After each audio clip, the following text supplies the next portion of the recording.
రెండవది, బైబిల్ కింద న్యాయాధిపతుల గ్రంథంలో యొప్తా అనేటువంటి ఒక వ్యక్తి ఉన్నాడు. తాను యుద్ధానికి వెళ్ళేటప్పుడు ఒక ప్రామిస్ చేశాడు దేవుని చేత.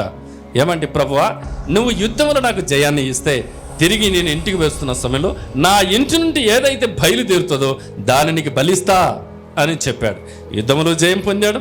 తిరిగి నాట్యముతో తంబురులతో అలా చక్కగా వస్తూ ఉంటే ఒకే ఒక కూతురు అతనికి, మరొకరెవరు లేరు. ఆ కుమార్తె చాలా సంతోషముతో ప్రియులారా తండ్రికి ఎదురుపడింది. ఎదురుపడినప్పుడు తన చాలా కృంగిపోయినాడు. కుమార్తెను చూసి బట్టలు చింపుకున్నాడు. అంటున్నాడు కుమార్తెతో, కుమార్తె, నన్ను కృంగదీశావు. కారణం ఏంటంటే, నేను నా ఇంట్లో నుండి బయలుదేరేదాన్ని బలిస్తానని దేవునికి చెప్పాను. నేను మాట తప్పనంటే కుమార్తె ఎంత చక్కగా స్వీకరించి తెలిసిన, నా తండ్రి దేవునికి మాట ఇచ్చావా?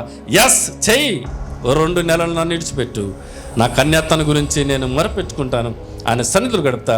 తర్వాత నువ్వు అనుకున్నట్లుగా వెనకంచ వేయకుండా ఇచ్చేసేయి నాకి అని తను మాట ఇచ్చాడు. మాటను నెరవేర్చుకున్నాడు. దేవునికి స్తోత్రం. ప్రియులారా, ఒక వ్యక్తి తన జీవితానికి దేవునికి సమర్పణ చేసుకుంటే ఏది కూడా దేవునికి ఇవ్వడానికి వెనకంచవేయడు.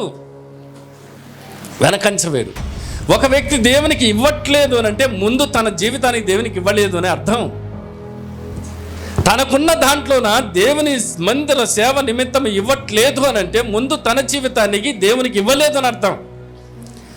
ఒక వ్యక్తి ఎప్పుడైతే దేవునికి తన జీవితాన్ని ఇచ్చి ఉంటాడో మిగతాది కూడా ఇవ్వడానికి ఎప్పటికీ వెనకంచకపోయాడు.